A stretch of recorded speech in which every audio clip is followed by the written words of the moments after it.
حضرت ابراہیم علیہ السلام کی زندگی کا آغاز ایک ایسے دور میں ہوا جب زمین پر شرک، بت پرستی اور گمراہی کا اندھیرا چھایا ہوا تھا۔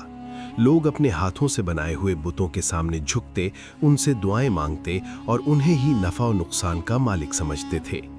اسی ماحول میں ایک ایسا بچہ پیدا ہوا جس کی تقدیر میں تاریخ کا دھارا بدل دینا لکھا تھا، مگر اس کی آمد بھی عام نہ تھی۔ فضا میں ایک عجیب سی بے چینی تھی، جیسے وقت کسی بڑے راز کو اپنے اندر چھپائے بیٹھا ہو۔ روایت ہے کہ اس زمانے کا بادشاہ نہایت ظالم اور سرکش تھا۔ اسے خبر ملی کہ ایک بچہ پیدا ہوگا جو اس کے اقتدار اور معبودوں کے باطل نظام کو چیلنج کرے گا۔ خوف اس کے دل میں گھر کر گیا۔ اس نے حکم جاری کیا کہ اس سال پیدا ہونے والے ہر لڑکے کو قتل کر دیا جائے۔ شہر میں سناٹا چھا گیا، ماؤں کے چہروں پر خوف کے سائے منڈلانے لگے، مگر تقدیر کے فیصلے کو کون روک سکتا ہے؟ اسی دوران ایک عورت نے خاموشی سے ایک بچے کو جنم دیا۔ اس نے اپنے دل پر پتھر رکھ کر اسے لوگوں کی نظروں سے چھپا دیا۔ کچھ روایات کے مطابق وہ بچہ ایک غار میں پرورش پاتا رہا۔ ماں کا دل تڑپتا، مگر وہ جانتی تھی کہ اس بچے کی حفاظت کسی اور کے سپرد ہے۔ وہ بچہ جس کی آنکھوں میں عجیب سی روشنی تھی، جیسے وہ دنیا کو کسی اور زاویے سے دیکھ رہا ہو۔ وقت گزرتا گیا، وہ بچہ بڑا ہونے لگا۔ اس نے اپنے ارد گرد کے ماحول کو غور سے دیکھنا شروع کیا۔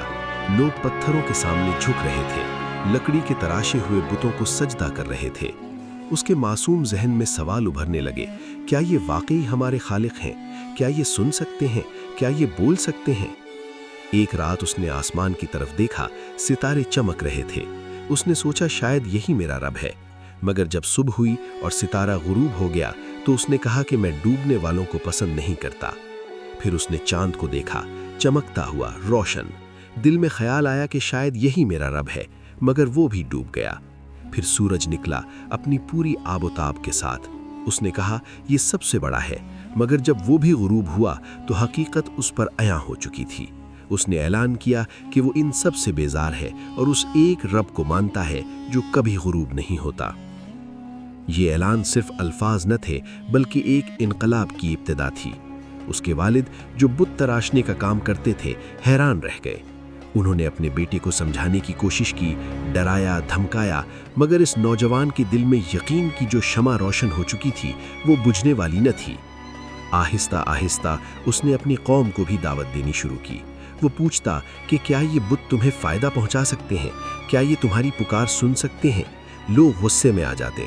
انہیں اپنے آباء و اجداد کی روایات عزیز تھیں، سچ سننا ان کے لیے آسان نہ تھا۔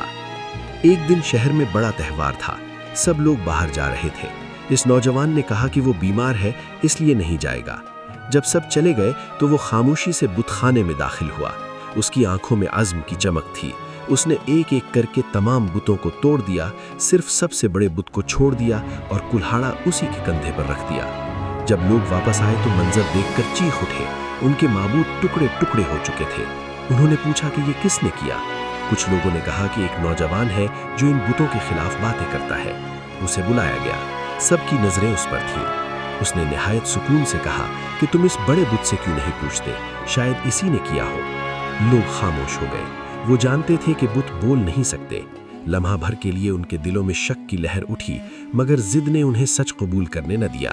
انہوں نے فیصلہ کیا کہ اسے سزا دی جائے۔ ایک بہت بڑا آلہ تیار کیا گیا۔